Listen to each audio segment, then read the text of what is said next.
ਵਾਹਿਗੁਰੂ ਜੀ ਕਾ ਖਾਲਸਾ ਵਾਹਿਗੁਰੂ ਜੀ ਕੀ ਫਤਿਹ। ਸਤਿਗੁਰੂ ਜੀ ਦੀ ਸਾਜੀ ਨਵਾਜੀ ਗੁਰੂ ਰੂਪ ਗੁਰੂ ਖਾਲਸਾ ਸਾਧ ਸੰਗਤ ਜੀਓ। ਸਤਿਗੁਰੂ ਸੱਚੇ ਪਾਤਸ਼ਾਹ ਮਹਾਰਾਜ ਜੀ ਦੀ ਕਿਰਪਾ ਦੇ ਨਾਲ ਸਤਿਗੁਰੂ ਸੱਚੇ ਪਾਤਸ਼ਾਹ ਮਹਾਰਾਜ ਜੀ ਅਭਿਆਸੀ ਜਨਾਂ ਨੂੰ ਗੁਰਮੁਖਾਂ ਨੂੰ ਆਪਾਂ ਸਾਰਿਆਂ ਨੂੰ ਸਮਾਤ ਦੇ ਰਹੇ ਹਨ। ਸਤਿਗੁਰੂ ਸੱਚੇ ਪਾਤਸ਼ਾਹ ਮਹਾਰਾਜ ਜੀ ਸੋ ਪਿਛਲੀ ਵੀਡੀਓ ਦੇ ਵਿੱਚ ਆਪਾਂ ਵਿਚਾਰ ਕੀਤੀ ਸੀ ਸਤਿਗੁਰੂ ਸੱਚੇ ਪਾਤਸ਼ਾਹ ਮਹਾਰਾਜ ਜੀ ਦੀ ਕਿਰਪਾ ਦੇ ਨਾਲ ਅਨਹਦ ਸ਼ਬਦ ਦੀ ਅਵਸਥਾ।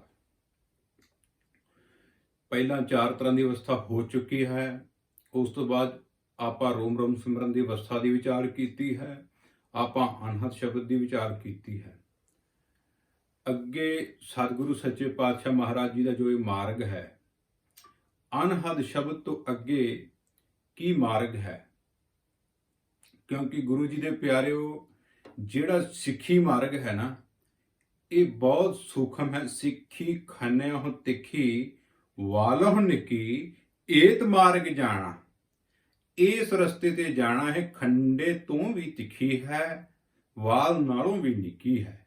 ਸੋ ਸਤਿਗੁਰੂ ਸੱਚੇ ਪਾਤਸ਼ਾਹ ਜੀ ਦੇ ਪਿਆਰਿਓ, ਜੋ ਅਨਹਦ ਸ਼ਬਦ ਸੱਚੇ ਪਾਤਸ਼ਾਹ ਮਹਾਰਾਜ ਅਵਸਥਾ ਕਿਸੇ ਗੁਰਸਿੱਖ ਨੂੰ ਬਖਸ਼ਿਸ਼ ਕਰਦੇ ਹਨ, ਜਦੋਂ ਉਸ ਨੂੰ ਅੰਦਰੋਂ ਦਸਮ ਦੁਆਰ ਦੇ ਵਿੱਚੋਂ ਗੁਰੂ ਸਾਹਿਬ ਦੀ ਕਿਰਪਾ ਦੇ ਨਾਲ ਜਦੋਂ ਵਾਹਿਗੁਰੂ ਮੰਤਰ ਜਾਂ ਮੂਲ ਮੰਤਰ ਜਾਂ ਜਿਸ ਵੀ ਸ਼ਬਦ ਦਾ ਅਭਿਆਸ ਕਰਦਾ ਹੈ, ਉਹ ਸੁਣਨ ਲੱਗ ਜਾਂਦਾ ਹੈ ਪੂਰੇ ਬ੍ਰਹਮੰਡ ਦੇ ਵਿੱਚੋਂ।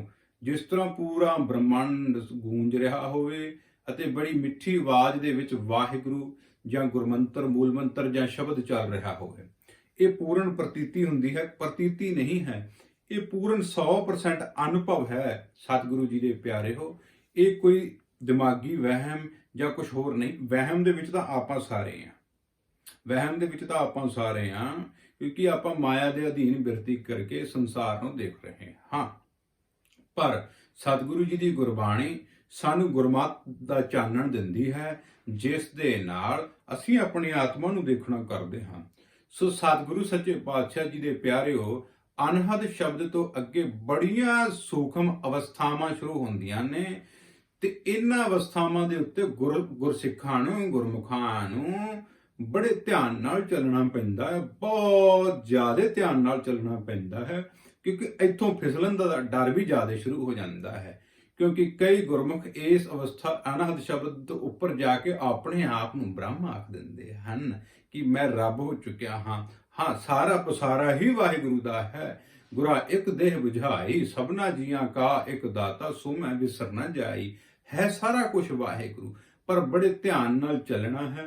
ਸੋ ਆਪਾਂ ਵਿਚਾਰ ਕਰਦੇ ਹਾਂ ਅਨਹਦ ਸ਼ਬਦ ਤੋਂ ਅੱਗੇ ਕੀ ਖੇਡ ਵਰਤਦੀ ਹੈ ਗੁਰਮੁਖੋ।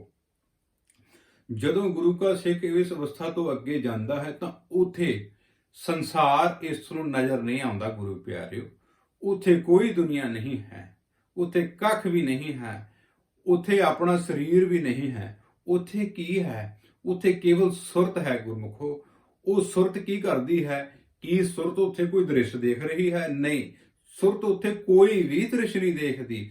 ਸੁਰਤ ਉੱਥੇ ਕੇਵਲ ਔਰ ਕੇਵਲ ਆਵਾਜ਼ ਨੂੰ ਸੁਣਦੀ ਹੈ, ਸ਼ਬਦ ਨੂੰ ਸੁਣਦੀ ਹੈ। ਉਹ ਸ਼ਬਦ ਨੂੰ ਸੁਣ ਕੇ ਕੀ ਹੁੰਦਾ ਹੈ ਗੁਰਮੁਖੋ? ਸੁਰਤ ਨੂੰ ਕੀ ਅਨੁਭਵ ਹੁੰਦਾ ਹੈ ਉੱਥੇ? ਸਤਿਗੁਰੂ ਸੱਚੇ ਪਾਤਸ਼ਾਹ ਜੀ ਦੀ ਕਿਰਪਾ ਦੇ ਨਾਲ ਸਤਿਗੁਰੂ ਆਖਦੇ ਹਨ, ਉੱਥੇ ਇਸ ਦੇ ਅੰਦਰ ਗਿਆਨ ਪੈਦਾ ਹੁੰਦਾ ਹੈ। ਉੱਥੇ ਗਿਆਨ ਕਿਸ ਤਰ੍ਹਾਂ ਪੈਦਾ ਹੁੰਦਾ ਹੈ? ਕਿਉਂਕਿ ਜਦੋਂ ਸ਼ਬਦ ਨੂੰ ਸੁਣਦਾ ਹੈ ਤਾਂ ਇਸ ਦੇ ਅੰਦਰ ਆਨੰਦ ਵਿਗਾਸ ਪੈਦਾ ਹੁੰਦਾ ਹੈ, ਅਤੇ ਉਸ ਵਿਗਾਸ ਦੇ ਵਿੱਚ ਇਹ ਟਿਕਦਾ ਹੈ, ਤੇ ਉੱਥੇ ਗਿਆਨ ਖੰਡ ਪ੍ਰਗਟ ਹੋ ਜਾਂਦਾ ਹੈ। ਗਿਆਨ ਖੰਡ ਮੈਂ ਗਿਆਨ ਪ੍ਰਚੰਡ, ਤਿੱਥੈ ਨਾਦ ਬਿਨੋਦ ਕੋਡ ਆਨੰਦ। ਨਾਦ ਆਖਿਆ ਸ਼ਬਦ ਨੂੰ, ਤਿੱਥੈ ਨਾਦ ਬਿਨੋਦ ਕੋਡ ਆਨੰਦ। ਐਸਾ ਆਨੰਦ ਹੈ ਜਿਸ ਨੂੰ ਵਰਣਨ ਨਹੀਂ ਕੀਤਾ ਜਾ ਸਕਦਾ, ਅਤੇ ਉੱਥੇ ਜਾ ਕੇ ਇਸ ਨੂੰ ਪੂਰਨ ਅਹਿਸਾਸ ਹੁੰਦਾ ਹੈ ਵੀ ਹਾਂ, ਵਾਹਿਗੁਰੂ ਨੇ ਸੁੱਖ ਵੀ ਬਣਾਇਆ ਹੈ, ਵਾਹਿਗੁਰੂ ਨੇ ਆਤਮਿਕ ਸੁੱਖ ਵੀ ਬਣਾਇਆ ਹੈ, ਤੇ ਉਹ ਸੁੱਖ ਮੇਰੇ ਅੰਦਰ ਹੀ ਹੈ। ਕਿਉਂਕਿ ਸ਼ਬਦ ਦੇ ਦੁਆਰਾ ਬਿਰਤੀ ਇਕਾਗਰ ਹੋ ਜਾਂਦੀ ਹੈ। ਅਨਹਦ ਸ਼ਬਦ ਦੇ ਵਿੱਚ ਬਿਰਤੀ ਟਿੱਕੀ ਹੁੰਦੀ ਹੈ, ਉੱਥੇ ਟਿਕ ਕੇ ਸ਼ਬਦ ਦੇ ਵਿੱਚ ਟਿਕ ਜਾਂਦੀ ਹੈ, ਅਤੇ ਉਹ ਸ਼ਬਦ ਹੀ ਆਨੰਦ ਦਾ ਘਰ ਹੈ ਗੁਰਮੁਖੋ।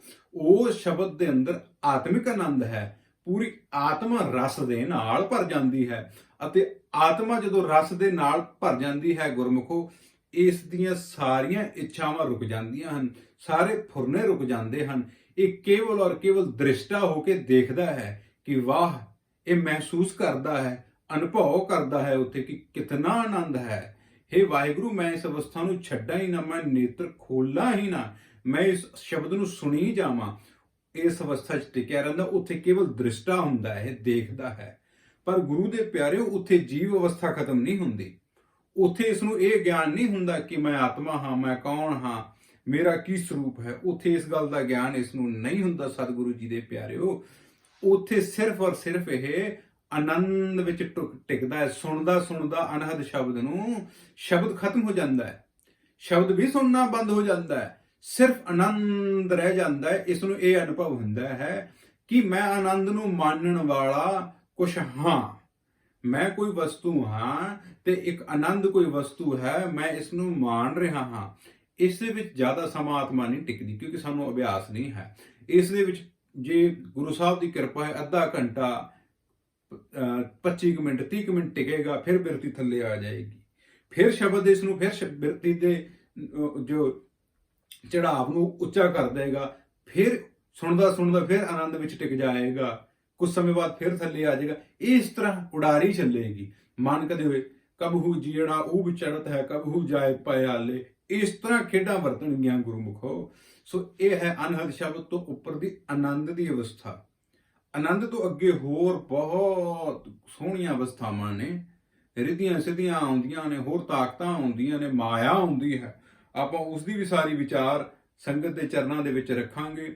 ਸੋ ਇਹ ਅਵਸਥਾ ਹੈ ਅਨਹਦ ਸ਼ਬਦ ਤੋਂ ਉੱਪਰ ਆਨੰਦ ਦੀ ਅਵਸਥਾ, ਸ਼ਰਵਣ ਦੀ ਅਵਸਥਾ, ਜਿੱਥੇ ਸਿਰਫ ਮਨ ਸ਼ਬਦ ਨੂੰ ਸੁਣਦਾ ਹੈ। ਸਰੀਰ ਨਹੀਂ ਹੈ, ਸੰਸਾਰ ਨਹੀਂ ਹੈ, ਕੋਈ ਫੁਰਨਾ ਨਹੀਂ ਹੈ, ਵਿਕਾਰ ਨਹੀਂ ਹੈ, ਕਿਸੇ ਵੀ ਚੀਜ਼ ਦੀ ਹੋਂਦ ਮਹਿਸੂਸ ਨਹੀਂ ਹੁੰਦੀ। ਇਹ ਅਨਹਦ ਸ਼ਬਦ ਤੋਂ ਉੱਪਰ ਦੀ ਨਿਰਗੁਣ ਦੀ ਪਹਿਲੀ ਅਵਸਥਾ ਹੈ ਗੁਰਮੁਖੋ, ਜਿੱਥੇ ਪਸਾਰਾ ਨਹੀਂ ਹੈ, ਜਿਹਨੂੰ ਆਪਾਂ ਕਹਿ ਦਿੰਦੇ ਹਾਂ ਫਾਰਮਲੈਸ ਵਰਲਡ, ਜਿੱਥੇ ਸਿਰਫ ਕੌਨਸ਼ੀਅਸਨੈਸ ਸ਼ੁਰੂ ਹੋ ਜਾਂਦੀ ਹੈ, ਜਿੱਥੇ ਚੇਤਨਤਾ ਸ਼ੁਰੂ ਹੋ ਜਾਂਦੀ ਹੈ, ਜਿੱਥੇ ਮਨ ਹਰਿਆ ਹੋਣਾ ਸ਼ੁਰੂ ਹੋ ਜਾਂਦਾ ਹੈ, ਜਿੱਥੇ ਮਨ ਦੇ ਅੰਦਰ ਆਨੰਦ ਵਿਗਾਸ ਰਹਿਣਾ ਸ਼ੁਰੂ ਹੋ ਜਾਂਦਾ ਹੈ। ਨਾਨਕ ਭਗਤਾ ਸਦਾ ਵਿਗਾਸ, ਇਹ ਅਵਸਥਾ ਉੱਥੇ ਜਾ ਕੇ ਸ਼ੁਰੂ ਹੁੰਦੀ ਹੈ ਗੁਰਮੁਖੋ।